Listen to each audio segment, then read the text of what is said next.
Welcome to the Canon Connected, where we read the connections, see the connections, and study the connections of the Bible. We have arrived to day number 30 of the Canon Connected, and I'm so glad, as always, you've decided to join us today. Today we're in a very specific topic of how God not only destroyed Sodom and Gomorrah by fire, and we saw how God recalled that event numerous times all throughout the Bible. We studied Sodom and Gomorrah a couple of days ago, and then yesterday saw the biblical commentary on that. God apparently thought that event was significant enough that he continued to reference it, Old and New Testament, in different parts of the Bible, and how his destruction of those cities absolutely was significant because of their sin and the things that they did. But today we're going to see that Sodom and Gomorrah was not alone, not just in the fact that God continued to reference that event, but that many other people and many other places, not just God's people, were judged with fire. And this builds up towards a very specific end in a few days when we talk about hell, because that is definitely imagery used of hell. And this is an idea, as unpleasant as it is. We're doing the whole counsel of God, every book, every chapter, every verse, we're covering it all. So as unpleasant as it is, these are things that do connect, so we discuss them. So Deuteronomy 29 kicks us off today because this is a book where Moses preaches. The vast majority of the book is Moses preaching. He looks towards the past. He also looks towards the future. It's good to do both things. Good to have a healthy balance of those things.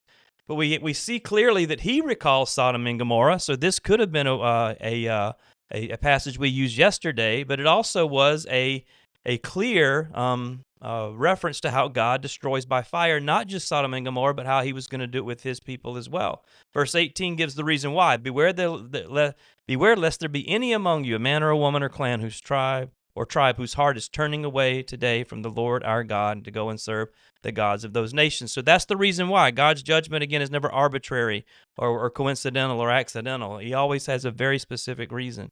And so then he recalls Sodom and Gomorrah. It says in verse 23, the whole land burned out with brimstone and salt, nothing sown and nothing growing, where no plant can sprout, an overthrow like that of Sodom and Gomorrah, although he's talking about his own people, Admah and Zeboim, which the Lord overthrew in his anger and wrath, as all nations will say, why has the Lord done thus to this land? Because they worshipped other gods.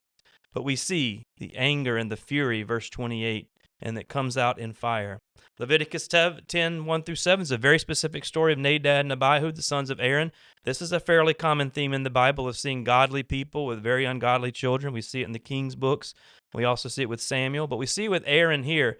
And Nadab and Abihu, because of their sin, they offered unauthorized fire.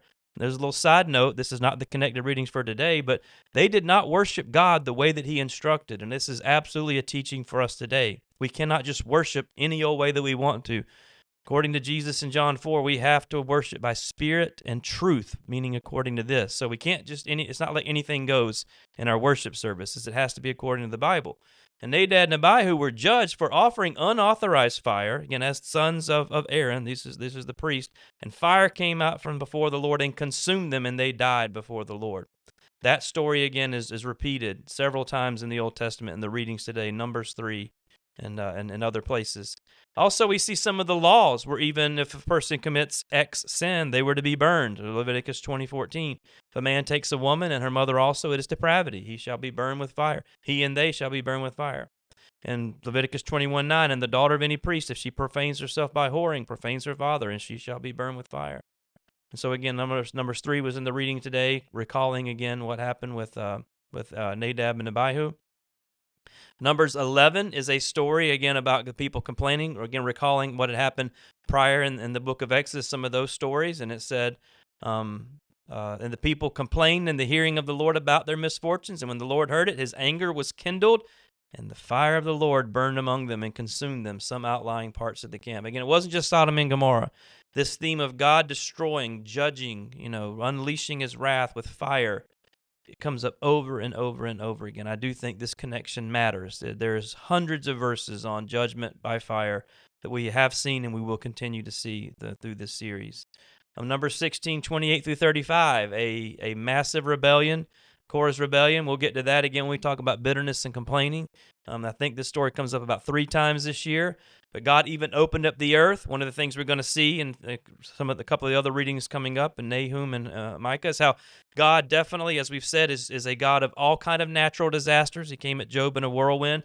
But in this story, he doesn't just, pour out his fire, as he does in the very last verse of this section we read, but even opens up the earth, like something you would see in like a disaster movie or a fantasy movie. The earth literally opens up and swallows people. But the very end of Numbers 16, verse 35 says, "And the fire came out from the Lord and consumed the 250 men offering incense." Numbers 26, again recalling Nadab and Abihu. Strong connection there. It's the same story repeated. Much like Sodom and Gomorrah, God felt the need to repeat the judgment of Nadab and Abihu to his people several times. 2 Kings 1 is an interesting one because of Ahaziah and how he did not consult God after he fell from his upper chamber through a lattice, and how he went to inquire of Beelzebub, which, yes, this is connected. That's not the teaching for today, but to the name that we've associated with Satan. But the god of Ekron, and how, he sent, captains to go speak to Elijah, and Elijah kept calling down fire from heaven. Elijah called down fire from heaven multiple times in his ministry. We didn't even do the one where in 2 Kings 18 where he did it to burn up the offering. That's a different theme, but God, he had that power, and he used it in judgment 2 times in this story. And by the time the third captain came, he's like begging for his life, "Please don't kill me." But God used fire through Elijah's ministry to pronounce judgment on people and to burn people up. Psalm 21, again, a different kind of writing, different genre, different era, different time, and yet God still goes back to it. Whenever he says in verse 8, "Your hand will find out all your enemies. Your right hand will find out all those who hate you. You will make them as a blazing oven when you appear. The Lord will swallow them up in his wrath, and fire will consume them." Fire consume. Man, how often does that come up in the Bible? And, Amos 1 through 15 in the beginning of chapter 2 proves that, again, this was not just for God's people, and it's not just for Sodom and Gomorrah. Several nations here. I mean, we see Tyre, we see Edom, we see in chapter 2 Moab. All of these nations, again, they're different ethnicities, different people groups, and God judged them all by fire. That repeated phrase, all throughout this passage is that God will judge all of these places by devouring them with fire.